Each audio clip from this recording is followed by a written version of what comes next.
And our first main topic today gets submitted to us by the real Jack Burton, who writes, "Hey, John and crew. I think I remember you saying you are a Roku and YouTube TV user. I am a user of both, actually, in the past. I am too. I got an email the other day from Roku warning me that YouTube TV could be leaving the device soon, as the two are currently in a negotiation dispute. Have you heard about this? I know it's two companies fighting over revenue, but how serious could this be to happening? Thanks." All right, thanks a lot for sending that in, Jack. And guess what? It's escalated. Just in the past 4 hours, in the last 4 hours, I, as a Roku user and as a YouTube TV user, have gotten an email both from Roku and from YouTube TV, and it's escalated, to this. Roku has removed YouTube TV from their app store. Now, they also announced, they did a lot of finger pointing, both sides have. Now, Roku is saying, look, we want to continue to support our users. If you already have YouTube TV, we're not going to remove it from your Roku. You can still use it. But they said, we have removed it from our store, so if you delete YouTube TV, you're not going to be able to get it back. So they're going to, so me as a Roku user, I have two things. I have Roku here in my studio and in my bedroom. I have a Google Chromecast with Google TV in my living room. So I'm going to be able to continue to use YouTube TV here in the studio and in my bedroom. That's not going to be a problem for me, as long as something doesn't go wrong with the app. But this has gotten serious. This comes to us from the folks over at Tech Hive, who talk about the email that Roku sent out to people. Now, this is from yesterday. They sent out the updated one today. But in the email, Roku essentially accused Google of being a bully, using anti-competitive tactics to manipulate search results, increase costs, and affect how their data is used. Roku then proceeded to make its case to the press, describing a list of seemingly outlandish demands that Google had made as a condition of keeping YouTube TV on the platform. The ostensible goal was to create a public outrage, both among users and a government that's increasingly wary of big tech monopolies. Now, here's one of the things that Roku was talking about. I noticed this on my Roku. Google has forced Roku that if you do a search for something, one of the results, among the results you get, is an entire row of results for what you're searching for on YouTube. Like if I'm looking for something else, I just want to see what app it's on, you get YouTube, Google kind of forced them to put in an entire row right near the top of where you get on YouTube. They wanted preferential treatment and results from searches to go to their services and things like that. And by the way, Rob, like you often say, it's not friends, it's show business. It's all about what you negotiate. Yep. And every company wants to try to negotiate an advantage for themselves. I don't blame YouTube or Google for that, not whatsoever. And I don't blame Roku for saying, we're not into that. We don't want to allow that. And they've had this clashing of heads. And of course, then today it escalated. I'm going to see if I can find this. I'm not sure that I can. Yeah, here it is. Let me see if I can bring this up here for just a moment, because it may be interesting.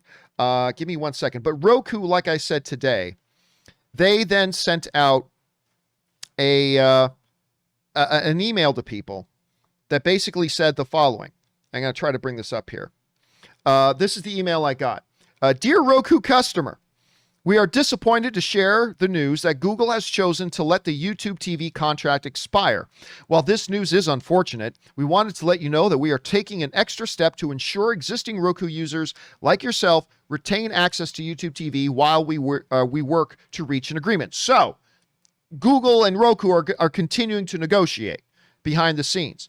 And we will always stand up for our users, which is why we cannot accept Google's unfair and anti-competitive requirements that would allow for the manipulation of your search results, impact the usage of your data, and ultimately cost you more.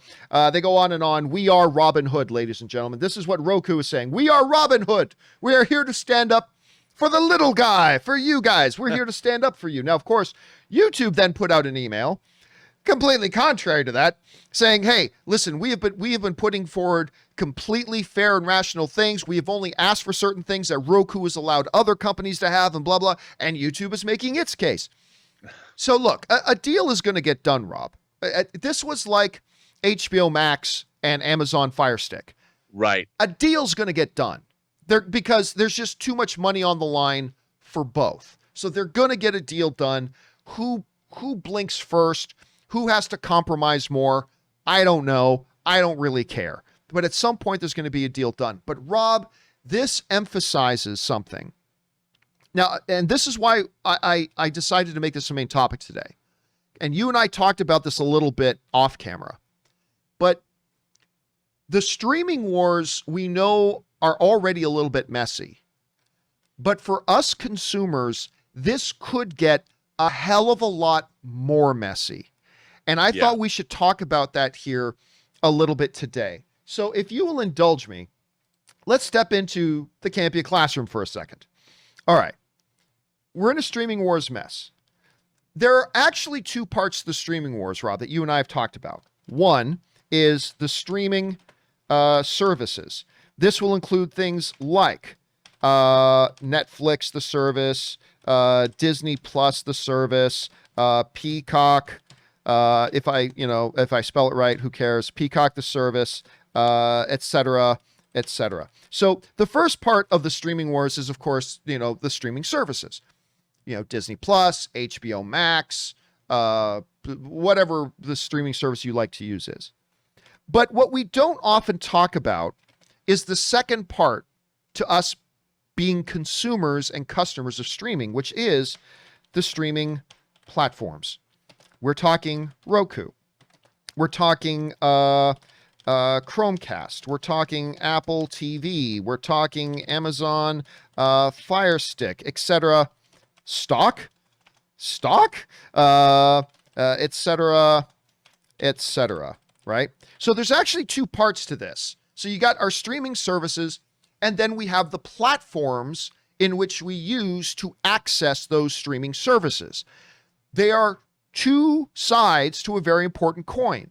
Now, all we ever talk about around here, understandably so, is the service part. I'm watching Disney Plus. I'm watching Invincible on Amazon. I'm watching whatever on Netflix, right?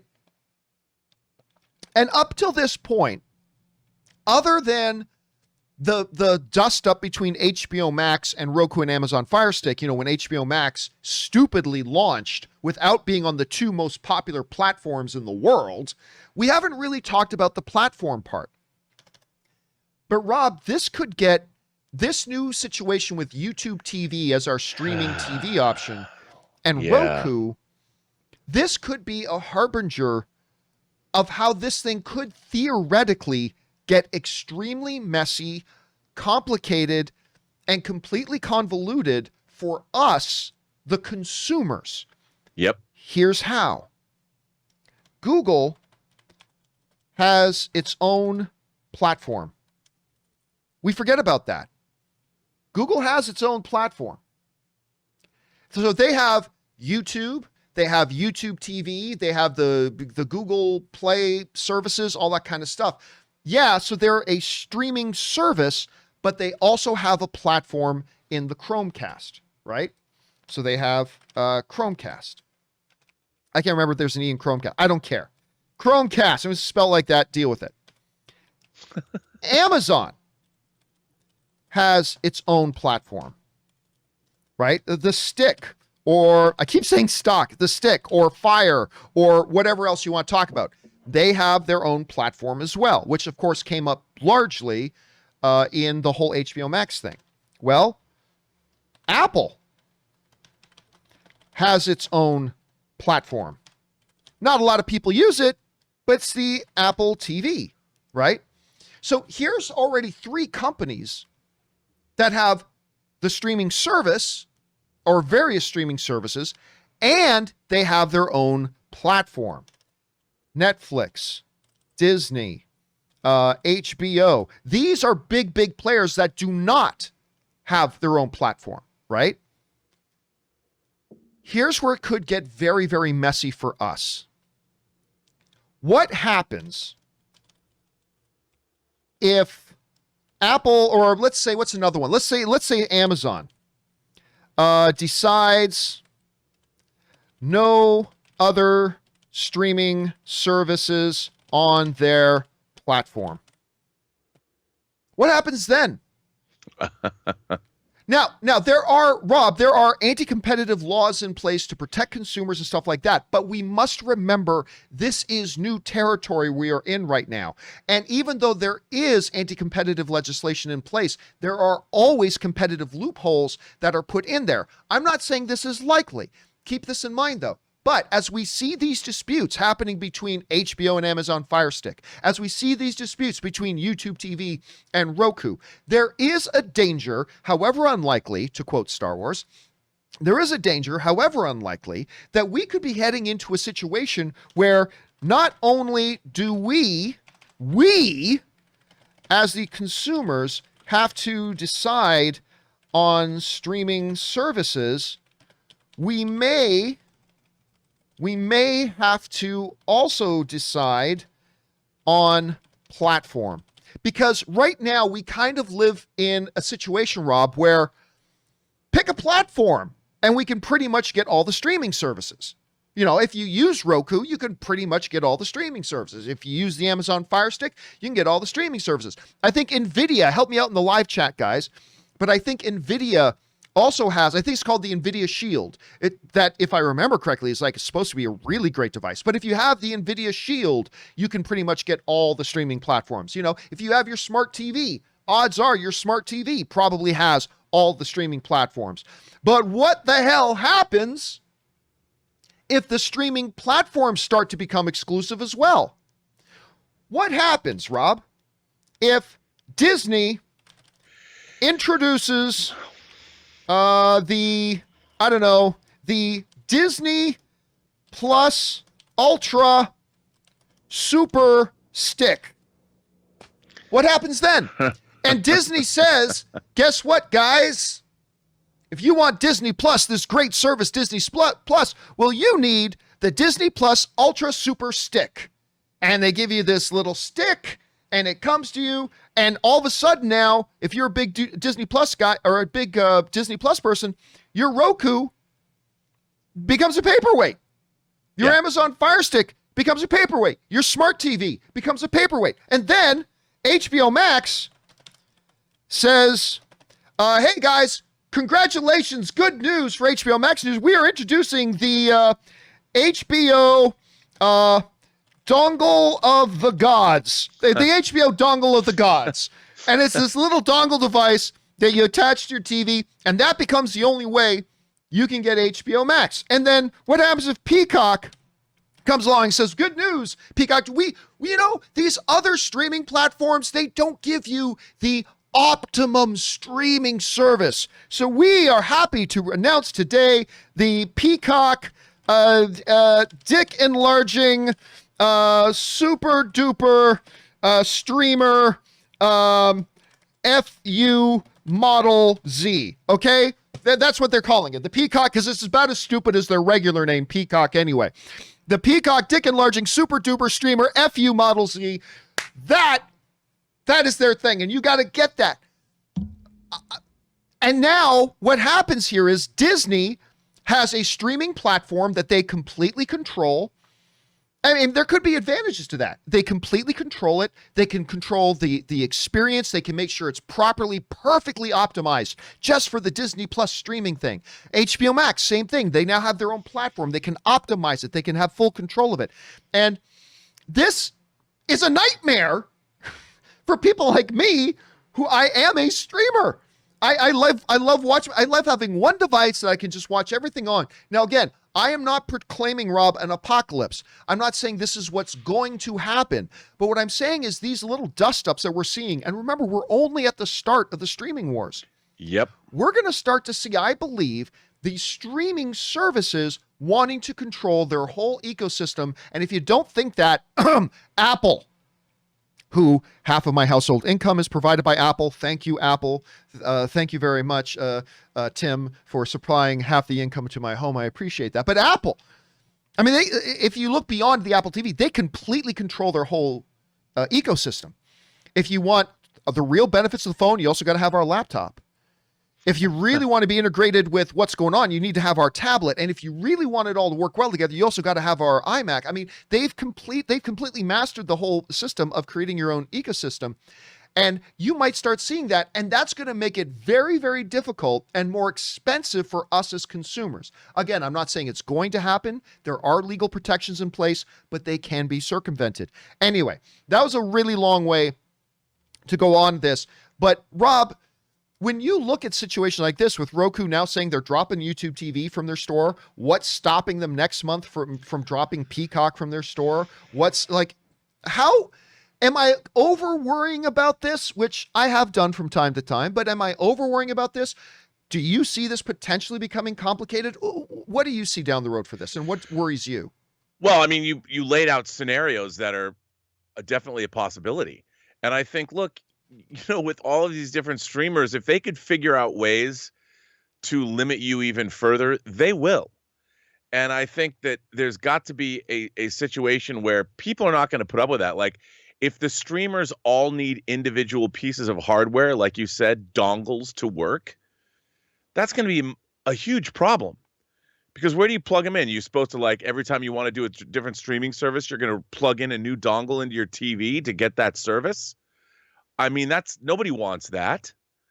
And yet that exclusivity could definitely be, I mean, that's something they might, I could see a scenario where that could happen, John, where something like that could be the ultimate end of this road for the streaming battle that's going on. And, these disputes that happen seem to be counterproductive because ultimately it's the consumer that gets hurt. Yes. And that's the real problem. I mean, look, I want to be able to stream. I like my Amazon Fire Stick. If I want something on my Amazon Fire Stick, I download it. It's right there. Whether it's Shudder, whether it's HBO Max, whether it's Amazon, whether it's Netflix, it's all right there. Tip of my fingers, I can jump around. It's great. Works great.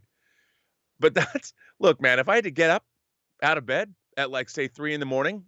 and be like, what do I want to watch now? If I want to watch That Darn Cat on Disney Plus at 3 a.m.